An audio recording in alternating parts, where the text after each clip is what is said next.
So I'll get started now. Okay, and welcome to Talking About My Generation. I'm Herb Ricardo with Alicia Vassar and Rich Grego. And this is our first podcast of the year, welcoming in 2026.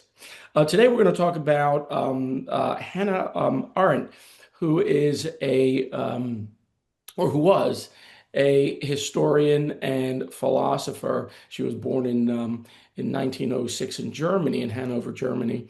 And a lot of what she has to say or her thoughts certainly resonate today. And she's got these dimensions of human development and what makes a society good and people in society and citizens flourish. And she talks about people, individual, and their ability to think and think critically internally. But then also she talks about society on a whole, and that is how we think collectively and working together in a sense of community. That makes it strong too. And then she throws in the third characteristic and dimension, and that is work and what work represents. In building a society, all the characteristics of, having to build homes and houses and companies and healthcare and all that kind of stuff, and what work actually represents to individuals and how we build on that. So I think what I'm going to do is I'm going to let Rich maybe do maybe a little bit more of an overview of Hannah Arendt, and then we'll go on from there, and hopefully we will not bore you too much, and hopefully we'll stimulate your mind throughout these next few minutes. Well, that was stimulating to begin with, Herb, and I Yeah. thank you for the stimulation. I'll be really quick, so it won't get too heavy or detailed. As Herb said, Hannah Arendt, great philosopher. I was just listening to a lecture in which somebody described her. I thought you'd be interested in this, Alicia, just because you're a woman, you're interested in contemporary, and postmodern, female thinkers and philosophers and stuff like that. He described her as the most brilliant female political and social philosopher of the modern era. And she said maybe the most brilliant political and social philosopher, period, of the modern era. So that was her deal. She grew up, she studied under several existentialist philosophers, famous ones, Martin Heidegger and Karl Jaspers, at the beginning of the 20th century in Germany. She was Jewish. So when the Nazis came to power, she had to leave. And I don't know if she eventually probably went back to visit, but she spent the rest of her life in American universities, generally teaching. And what we're concerned with today is a theory, I guess what Herb was referring to is some of the ideas from her book, The Human Condition, and which is a famous book now, a very famous classic landmark philosophical work, in which she talks about two modes of life. She calls one, she's a great student of the classics. She's a very big admirer of Plato and Aristotle as philosophers.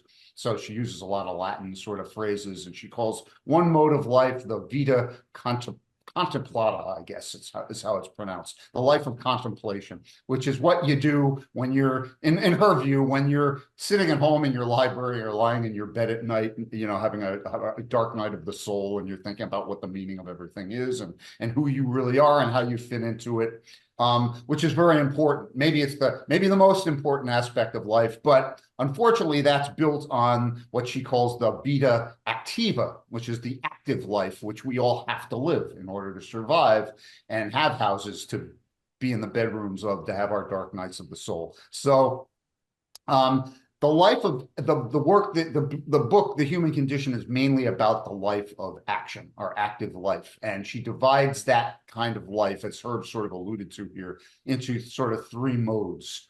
What she calls labor. This is what we all do. Makes up a human being, makes up our life, makes up a society. There's the level of labor, the level of work, and then the level of what she calls action. Level of labor is what we all have to do just to live, just to get by. Even as individuals, we get up, got to When our alarm clock goes off, we got to get up, brush our teeth, take a shower, and go to work. Punch a time clock. That's labor. Um, what a society has to do is have street sweepers and people to, to take out the trash and hook up the electric and do stuff like that, right? Build roads and bridges. The next level of life is work, what she calls work. And what work is our the products of our labor, basically, right? So it's the houses we live in, the architectural masterpieces we construct, the roads and bridges and stuff like that, the actual finished products, the educational systems and schools that we go to every day. That's work. And for individuals, for societies, it's the same thing. And then finally, this highest level of existence is what she calls the life of action. And action is where we do the things and have the experiences that make labor and work meaningful. They're what give it meaning. They're that level of spontaneous thinking and creative thought and creative development and innovation and imagination and the appreciation for all the things that we have. It's that level of existence, and which, according to her, is what, again, not only what it makes everything else meaningful, but in a sense, what inspires us to do anything in work or labor that's creative and deeply abiding in terms of its significance and stuff like that. So that's the groundwork of what she's talking about. And then the rest of the book is a critique of what happens when those dimensions of life aren't in their proper place and we don't live them the way we should. And that's what the rest of her book is about. And those are the questions. I think Herb sent us some great preliminary questions to think about. And I think those are the questions that Herb sent us, and what they're directed towards. So anyway, that's my hopefully brief synopsis of what it's all about. So yeah. Great, perfect, excellent. Alicia. It's interesting learning about Hannah Arendt. Yeah, Hannah Arendt. Yeah. Um, I've never heard of her, but I think Mhm. she definitely has an interesting perspective, especially hearing that she was like that early period of time between like the 1900s and the 1950s of Yeah. Germany. Also, Yeah. being a Jewish woman, I can imagine she has a lot of experience with fascism.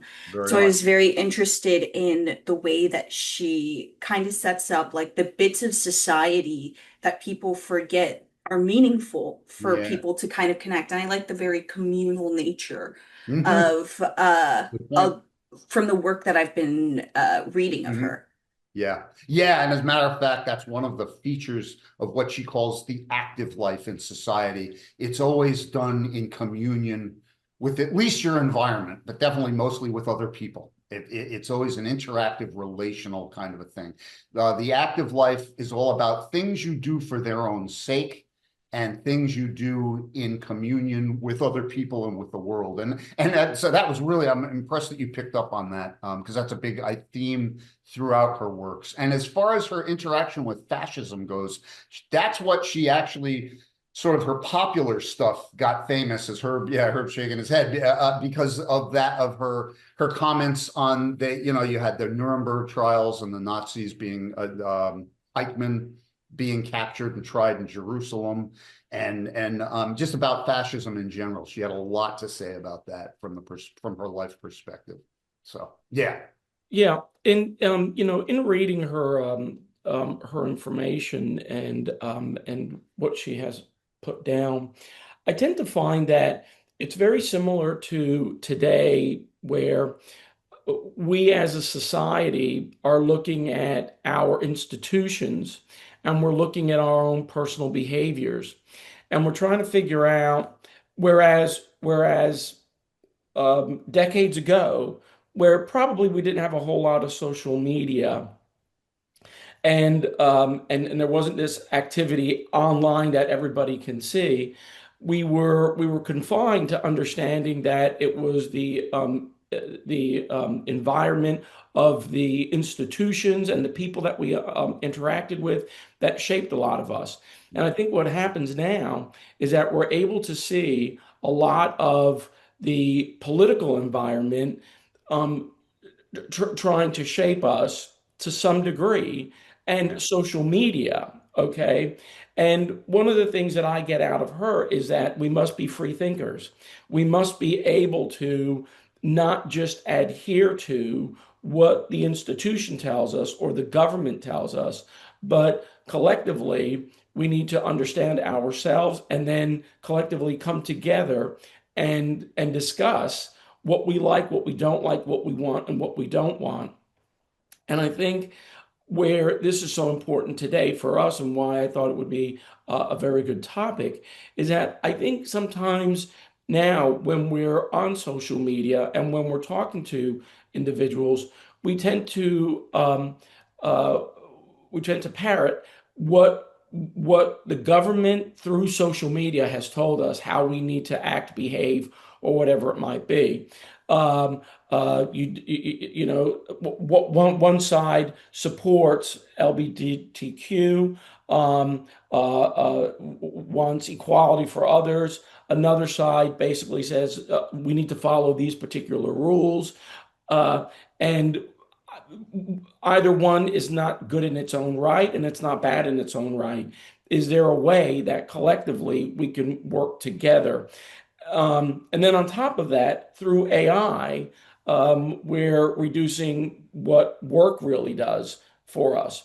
And so when I read this and I think of this historian, this philosopher who's putting in thoughts about how people behave towards each other, then how important work is, I tend to notice there's a form of erosion to that, to what she's trying to say is really important. Yes, I think you were talking, one of the questions you had for me was like, do you think free thinking is valued in like work? And I think in a lot of ways, yes. But when I was listening to the way that Hannah described uh, a specific type of labor, or yeah, I think it was a specific type of labor where you're creating something that has value. And a lot of people, I was thinking, they're not able to really create value with the work. We're given a lot of gig jobs. We're given a lot of jobs that you don't see that. Because like I think it's very interesting seeing David and his father, like when they do they're both contractors. David does like HVAC stuff, so like AC. His father does all kinds of things, plumbing. They did this entire room.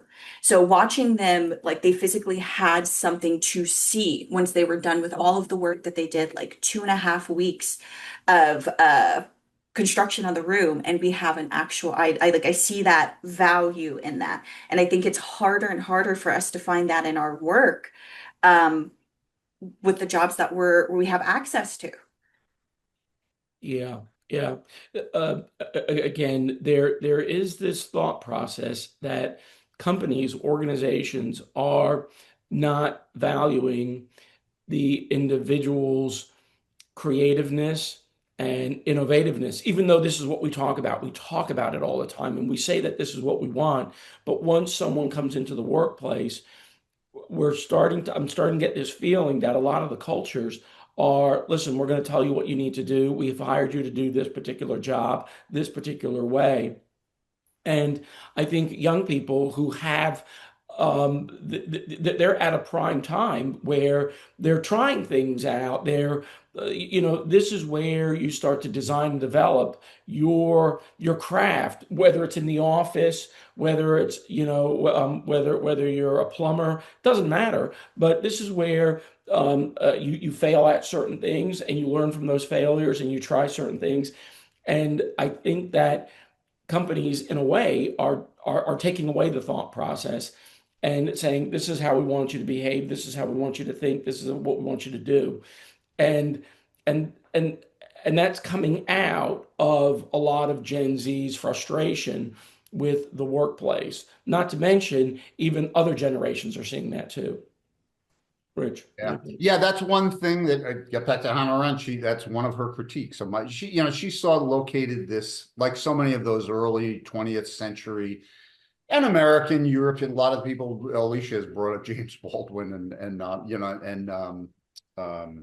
who's the guy who wrote The Wretched of the Earth? Franz Fanon. Yeah, thank you. Frantz Fanon, guys like that, and a lot of the existentialists like Jean-Paul Sartre, Camus, and Hannah, and the Frankfurt School thinkers, as they were called, and Hannah Arendt. Um, they located a lot of this in the emergence of what we generally celebrate, especially in America, is that modern commercial post-industrial and post-industrial capitalist, neo-capital, what we call neoliberal, it's basically democratic secular culture. And which, despite its great strengths, according to Hannah Arendt and a lot of these thinkers, carried with it many of the things that I hear Herb all the time critiquing in our modern economic and financial work culture. And one of those things is, and one of the problems is that what she calls the active life, or the active dimension of human experience, it's a dangerous level of human experience because you can't corral it and pigeonhole it into neat cubicles, right? And into neat assembly lines, or whatever it is you want to, whatever you are, neat algorithms, right? It's the realm of spontaneity and creativity and joy, even, right? And profound thoughts, where free thinking. And that's, she said that is dangerous. It's, on a certain level, it's dangerous for a society to allow that, because or for a workplace to allow that, or I guess for a person in their individual lives to allow that, because you never know what you're going to unleash. So what she said, this new kind of culture, the culture we live in, has done in order to try to maintain safety and order, is to eliminate as much as possible that active level of human experience. And it's done that by kind of collapsing each of these levels into the other. So, the lowest level is labor, where you just get up and you do what you got to do by routine because you have to do it. And that, according to her, is what we've turned work into, which is supposed to be the next highest level. But we collapsed what work is, which sounds like the kind of thing that David and his father do, right? What genuine work, create a creative process. We've collapsed that. We collapsed that in our corporate culture into just labor, where it's a thing where you punch a time clock, you have an assembly line of some sort, and you get on the line and you just do your job repetitively every day, so that management can count on you to be there. And then at the next level, instead of doing work, what we've done, or instead of that's what work has become. On the next level up from that, instead of activity, genuine action, what we've done is collapse that into what we used to call work. So, and so instead of, I always say to my students, right, that McDonald's does not want its workers to have an epiphany and start to think about the meaning of life while they're on the drive-through window, right? And they don't want their customers to do that, right? So what you do is you collapse action into just work. And so instead of creating a space for people to be spontaneous and creative and imaginative, you create this space where people have a program they need to follow. They have an institution with its rules that they need to uphold, and they have a pattern that they need to stick to. I know I shouldn't. I didn't need to launch into that long a rant about it, but that, in essence, is what she referred to the problem of the modern human condition is rooted in, which sounds like what you guys are both talking about. So. Yeah, Definitely. One of the things that in what you're saying, Rich, is that it surprises me how she thinks in this way at the beginning and middle of the 20th century, because it's during that time, it's during the 50s through the 80s that we were able to balance that. We were able to bring in individuals into the workplace and have them have the organization, the institution constructed in a way that you had the various departments and divisions, okay, which had goals and objectives that they had to achieve. But we also welcomed individuals, free thinkers, to say, okay, how are we going to make it better? Yeah. We actually trained individuals, Mm, employees.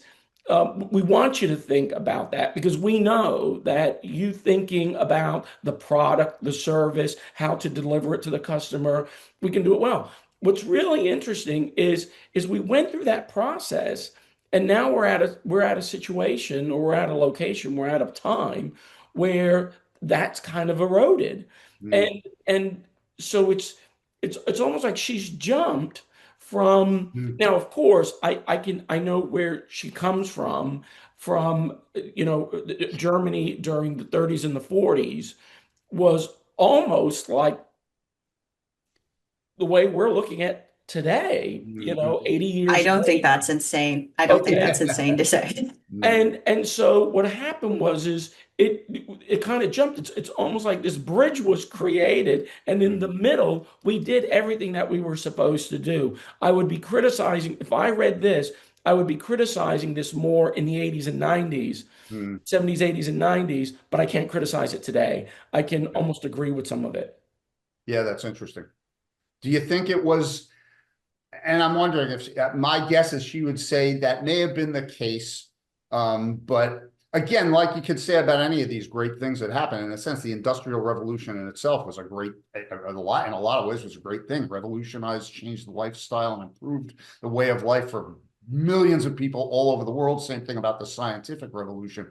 But what they would say is you could see in its seeds of develop, you could see in those early days, even then maybe the seeds of where it was going, right?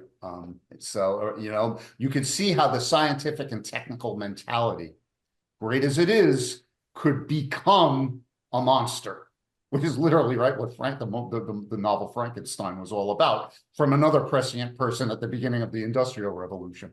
But I don't know. Anyway, I just Sure. dragged that in. That Well, was well, nothing, but yeah, yeah, and then just one point. yeah, Sure, but that's also I can also imagine, although it probably didn't happen, the advent of the internet, and yeah. people were just, I wonder how many people Yeah. said, well, we've got this internet thing, Hmm.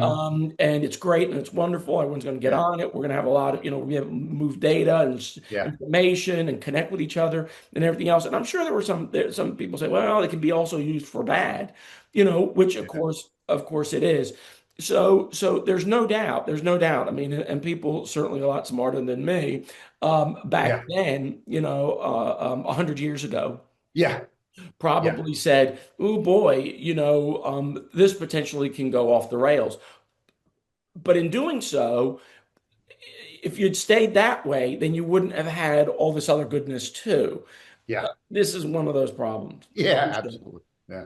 It's kind of like the monkey's paw, I guess, of like, if you Mm. get one, there's some issues with, I guess, the other. It's a good But reference. I like that. I'm thinking about like the way that we were talking about how we've kind of collapsed in that kind of labor. So you're constantly in a state of just doing that routine rote. Mhm. And like one of the questions you had for me was like, how do you think deeply when there's a constant pressure to react? Because you're set on this kind of line. So that kind of free thinking is not possible when you're kind of just in the rote of I'm just going to do this, I'm just going to do that, I'm just going to do this, and then add on top of it the fact that we have access to phones which give us social media and all of these different things that can distract us and take all of our time up. um it is very it was a question that made me stop and think is like, yes, a lot of times, especially when you're out in the world, it is the constant pressure to just react. There isn't time to be able to free think, to independently think, and all of those things. So I think it was an interesting question because it brought me back to kind of when we were talking about mindfulness, Excellent. because Yeah. I feel like that would be a really good antidote to that kind of feeling. Because I'm still working on it with myself. Like I've been reading a lot of things on social media, uh, which it's great that I'm learning about all of the bad things about phones from my phone. That's the reason I love access to the internet, the knowledge that I can just soak up. But there's there's very clear like statistics of the mental health implications of it. The way that we're using technology, especially phones and the internet, we've just become completely integrated with it. What is it? A statistic I heard the other day that half of all like I think it was like under 50 or so, so like younger people check social media like Facebook or YouTube at least once a day. And I'm not surprised that statistic. Yeah. Yeah. Wow. Yeah. You'll go ahead, Herb. Oh, well, no, that surprises me. I thought it would be higher. Yeah. Yeah, in a way too. I know. Yeah, I do it that much. So at least so. Right? I mean, yeah, that's true. Mhm. Yeah, yeah, I agree that connection, a couple of those things you talked about the monkeys, Paul, was interesting. Because it's kind of like with all these blessings. And I guess that's one of the themes of existentialism, I think, it's the theme of Taoism for that matter. That's what the yin yang symbol is all about, right? With every good thing, it has the seeds of its own destruction and bad consequences as well, a dark side. But also the notion that maybe mindfulness, and maybe that's why it's become such a popular concept now, is that people recognize that dimension, what she would call the dimension of action, missing from their lives. And mindfulness is kind of an antidote to that, isn't it?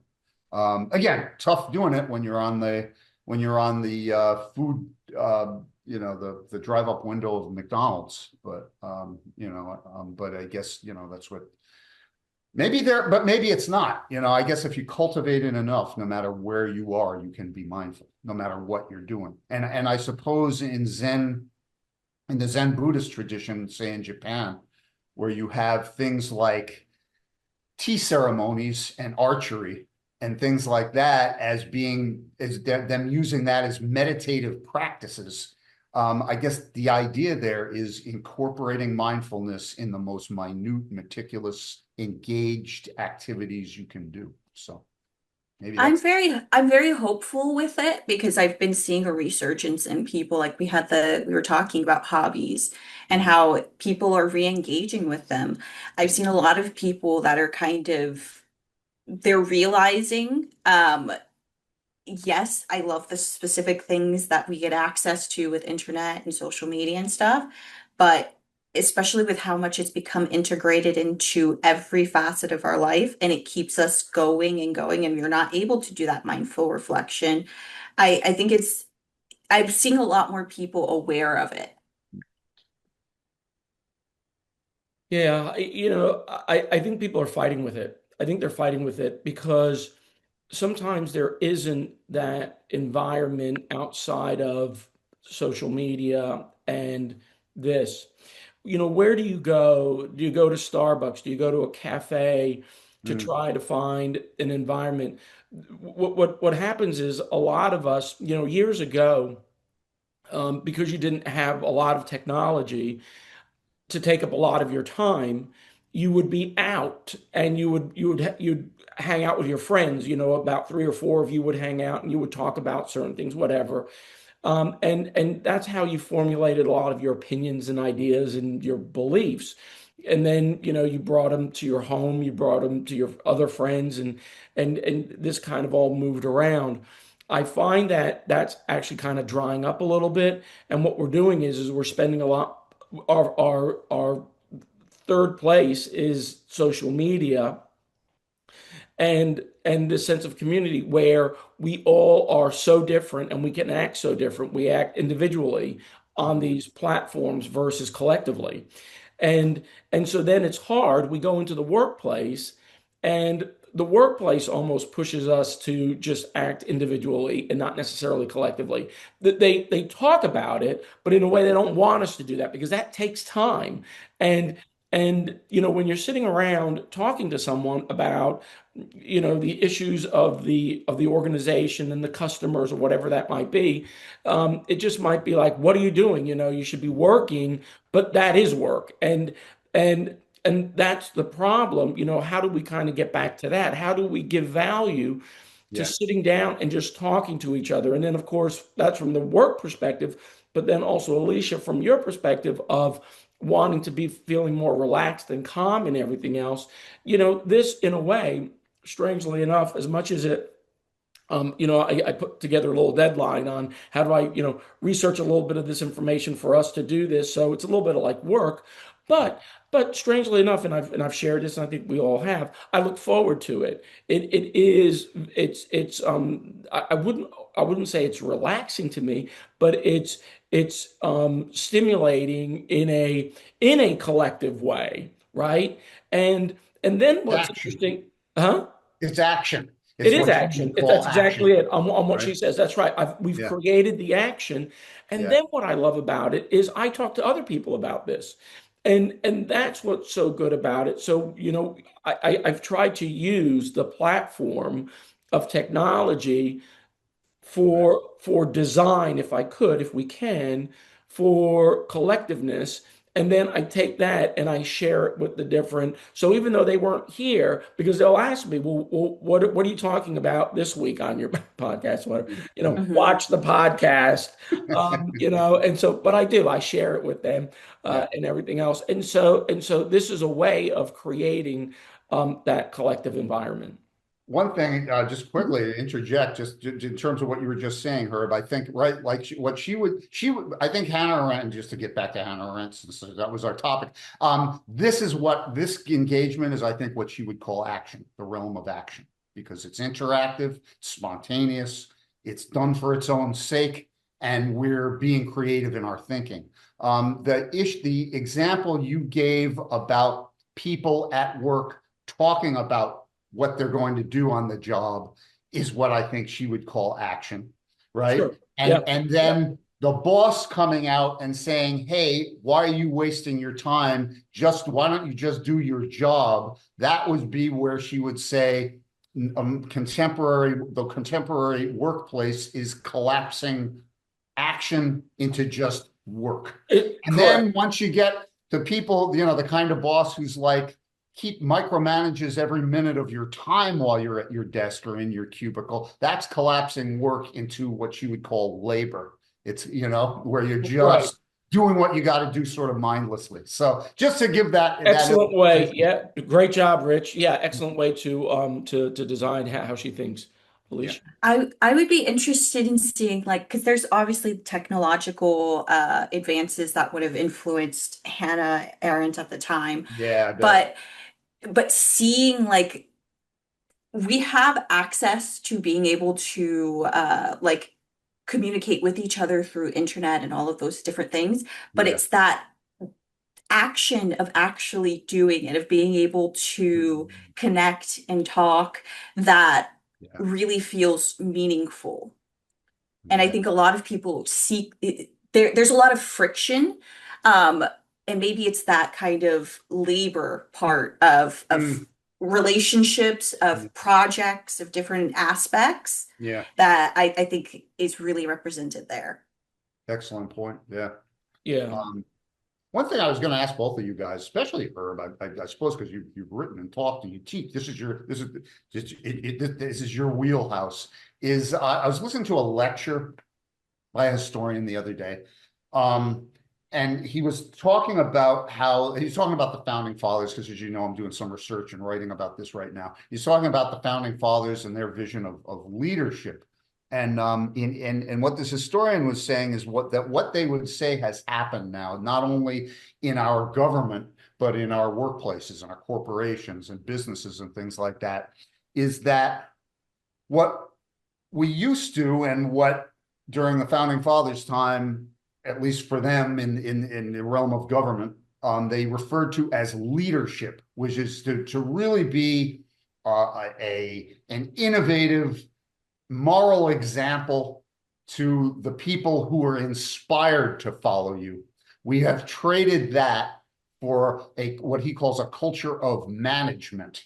And we've replaced what he calls leadership with management now, which is where, again, whether it's in whatever organization it is, whether it's government or business, if you have somebody who efficiently keeps the lines running, right, and keeps people at their spot and in their place and in their cubicles doing whatever routine it is they're supposed to be doing, that's considered a good leader. but really in his words, that's not. It's really a manager. I don't know what do you think? I was wondering what you think about because that has a lot to do with what we're talking about, right? It had yeah. Y- So yeah, and so in business and in leadership courses and classes, yeah, we talk about the difference between leadership and management, and we yeah, talk about how leadership is very thoughtful, long focused on the future and looks forward into the many years in advance or many months yeah, in advance yeah. whereas a manager only looks at today and what you accomplish. And my argument has always been that you need to have a manager that thinks like a leader, because Mhm. if you don't, then you always restrict what the outcome is. I mean that's just it's impossible, and this is one of the reasons why you send managers to leadership training. Yeah. So even though we have courses and books that separate the two, I've always argued that you cannot do that, especially in modern way, right? So to answer that point to you is that you're right. Um, Leaders understand dialogue. They understand that they need to talk to other people. They need to speak about what they're wanting to do because then they get feedback. Whereas managers don't sit down, the idea of the manager, they don't sit down with their employees and kind of banter. Now, of course, in a lot of organizations, they probably do to some degree, but they try to restrict it because they don't understand the full value of it. The full value that a manager sees is production, is numbers, it's deadlines, right?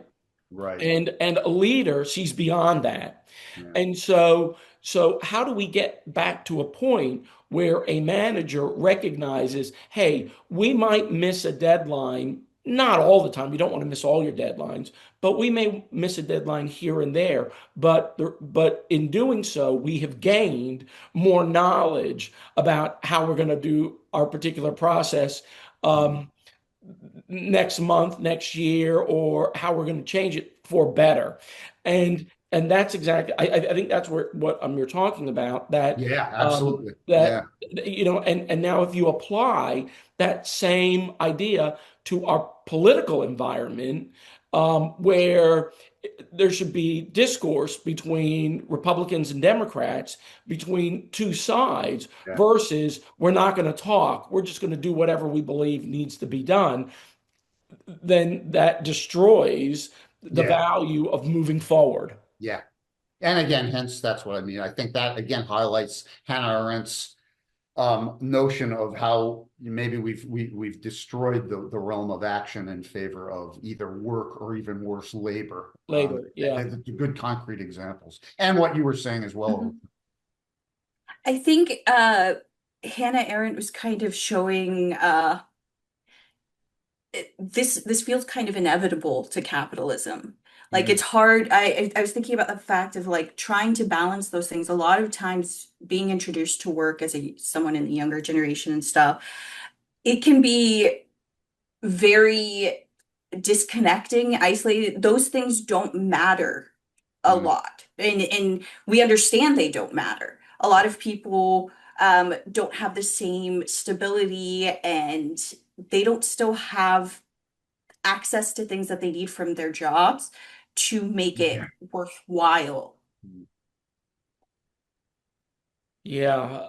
Again, and there's another part to this that I believe that the institution has, to me, a moral obligation, and that is, I kind of go back to the first book I wrote, Raising Employees, and to me is that the we spend so much time in the organization that the organization to me has an obligation to create a sense of building the employee and the individual, for helping moral and ethical behavior. I also think that they create that sense of community. I remember working at one of my organizations, or when I was young, and the boss came in and he said, "I'm going to give all the employees a week off to do volunteer work. So you need to pick some community interest that you have, and I will give you a week off, and you're going to spend the whole week working. And Ooh, where that's was that? that actually was that was actually a public health. That was a public health. That was a state organization, and he was able to do this. You would think that you would be so restricted, and today you would, but he was able to do that. Every employee now, there were some employees who didn't want to do it. They just chose not to. They chose to come into work. And now that I recall, you did have the option. And of course, I took it on, and I did work for Red Cross. I remember that. I remember that week. I remember it clearly. And I remember every day the fact that I'm getting paid to help out this particular, and it didn't have to do with healthcare. It could have been dog kennels or whatever it happened to be. But the point though is, to me, he was such a forward thinker, and and that's where I think that today's companies and organizations just really miss the mark. That they're able to help build the psyche and the minds of their employees to be better citizens. And and if they did that, and if we were to do that, I truly believe productivity and innovation would increase. There's, and because all of the things that are in our textbooks and all of the evidence and the data that shows working with individuals. So again, going back to Hannah Arendt's ideas, she's basically saying, let's just not make it work. Let's just not make it labor. Let's just not make it just a thing, but almost like when an architect builds a beautiful home, a house, or a building, he talks about his personality that's inside of it, or her personality that's inside of it, Yeah. and how much she loved the word loved, working on it and using the particular materials and how they came together. That's where we need to be. Mhm. I have a question for you guys of have you found that kind of meaning in your work throughout the jobs you guys have had throughout the years? And if you did, like, how is it that you well, I guess obviously like you were explaining Dr. Ricardo working with that one place, being able having someone invest in you volunteering. So you're able to kind of follow that passion. Rich. Oh, you're putting me on the spot with that. Yeah, I think so. I think there are certain times anyway and maybe this Mhm. is pretty typical of most people. I think there are certain times and in certain capacities and in certain roles in workplaces that I've been in and careers that I've followed that I felt that way. And that's my problem. I don't think I'm as reflective as Herb to really put my finger on what it was that gave me that sense of being at home there and be having a Mhm. passion for what I did. I mean, I'm sure because Herb reflects on this kind of stuff all the time. But I would say, yeah. And go ahead, Herb. I don't want to waste anybody's time. No, and you and I have spoken about this, and we have Yeah, shared about the value that we feel that we've earned for ourselves, but certainly that we have given to yeah, our students and our institutions.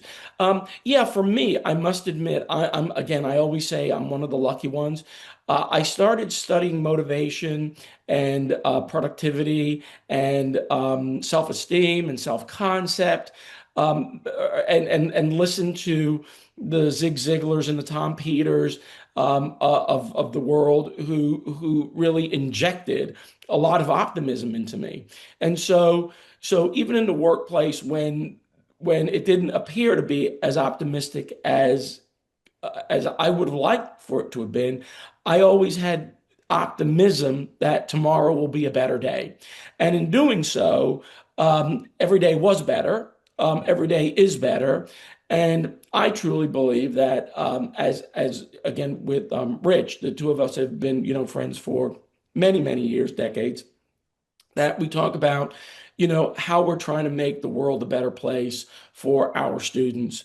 And if we can do that for them, we've done it for ourselves. And that is and that actually worked with me when I was in public health. That actually worked with me when I was in mental health. That actually, in my other jobs, even working in retail, I was able to do that. If somebody comes in and they want a pair of running shoes, in a strange kind of way, as a 19-year-old, I thought to myself, well, I want to sell the best pair of running shoes for this particular person so that they feel good when they go running and everything Yeah. else. And whether or not that's a silly way to look at it or not, you give value to it. And I think Mhm. that's That's the it, right way to look at it. And that is, I would say, and you put your finger on it in the way I couldn't, that is what made the job meaningful. And that's what transposed work into what she would call action, right? yeah, Yeah, and I guess that's it. It's when your work has meaning, whether it's from a personal sense of, truly expressing yourself and doing something that you really feel like it's a gift you're giving to the world, or it's when you're helping people in a way that you really think. Again, like teachers always say, you can just tell that moment where you're talking to somebody or a class and you can see they're getting it and they're getting value out of it. And it's going to, even if it's only in some small way, transform the way they live their lives. That's when work becomes action, right? right, right, exactly. So I hope that we have been able to answer that question for you, Alicia. It's been Yeah, I think Alicia looks it's inspired. I think it's definitely a two-way street because I've had that kind of perspective too. It's very funny the way because I was thinking to myself, even having retail jobs and stuff, for me, being good at what I do is something that I find value in. So like there's a process for doing something and I want to figure out how to do it as efficiently as I can so that I'm able to help people. Um, and for me, I get a lot of value out of that.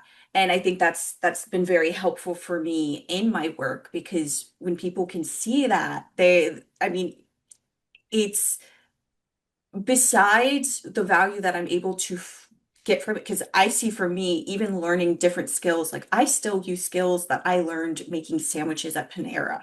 Like, so there's bits and pieces of it that you will finding value. And I think that still there is a large ball that's being dropped by institutions and not being able to give that value or like put people in the environment where they're able to find that value because people can't find that value when they're constantly struggling to survive. They're Right. barely making those what Hannah Arendt was calling uh labor, like, taking care of yourself, probably paying bills. Yeah. Yeah. That's a great point. Um, Shoot, there was one thing I wanted to ask. Again, a follow-up question to I agree, both of you guys. Why do you think it's like that? What has transformed the workplace and our society at large and in our personal lives? And again, we didn't even get into that dimension of how this manifests in your personal life. But what is it that has made life that way? I would feel like it's in stage capitalism.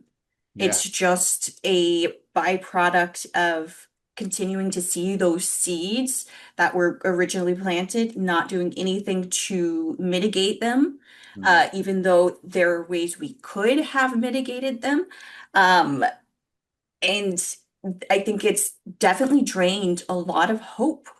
Like I was watching a video that was talking about the pit. I don't know if you guys have watched it. It's an love ER that. show. I need Excellent. to watch it. I need to Yeah. watch it because I was watching a video Best on show it on TV. and the level of like melancholy, grief, Mm, just burnt outness of the nurses and the doctors in that show really reflect, I think, how a lot of people feel. yeah. Um, Especially continuing to see there's problems, people keep pointing out problems Yeah. and nothing ends up getting fixed. Yeah. And then you see the emergence of fascism and the fact that people are tying their flag to that, even though we know what the ends of that looks like.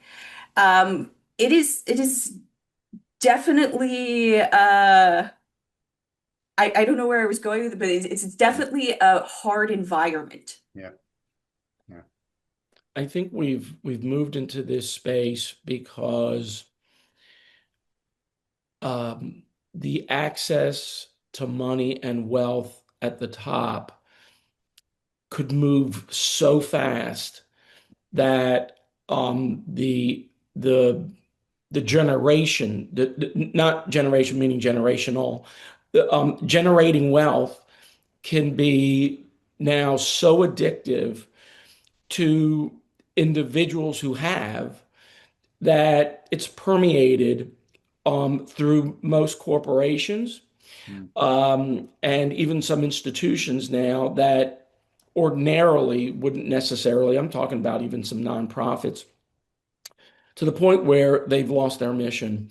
And, back in the 80s, there was a term, it was the generation of greed back in the 80s. And, there's some people would even say that that's where it kind of really, it may have started before that, but that's Yeah, kind of where it started to kind of yeah, move up and everything else. But yeah.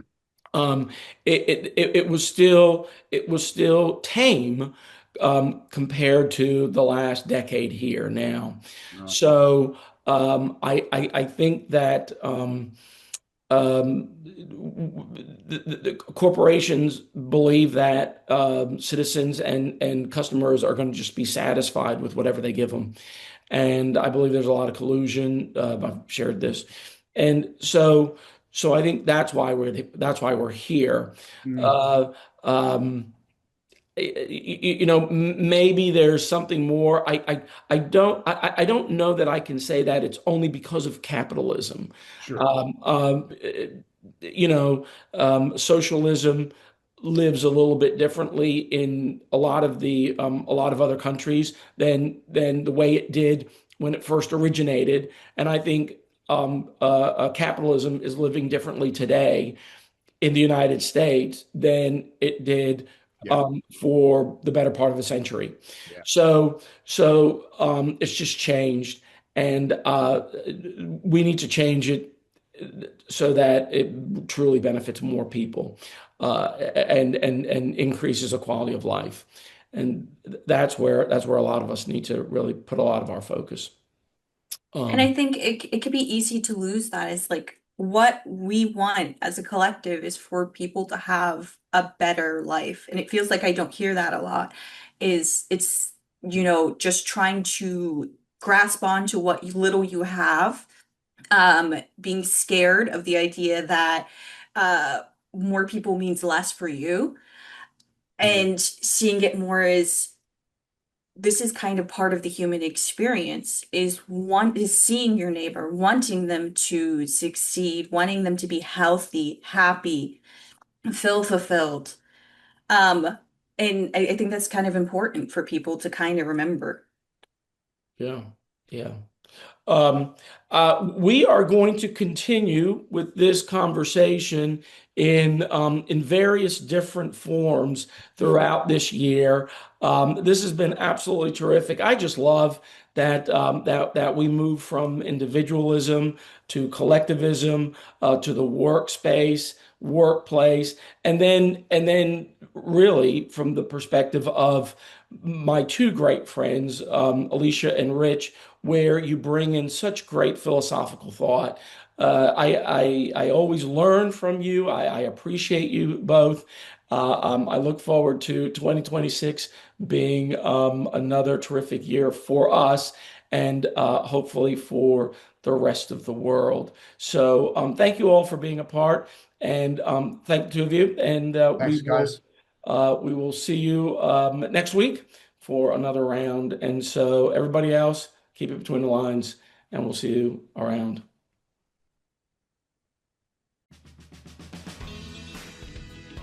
Thanks for hanging out with us today. We look forward to next week as we cover another cool and fun topic. This podcast was produced by Three Lions Production and sponsored by Consulting and Training. Until next time, keep it between the lines.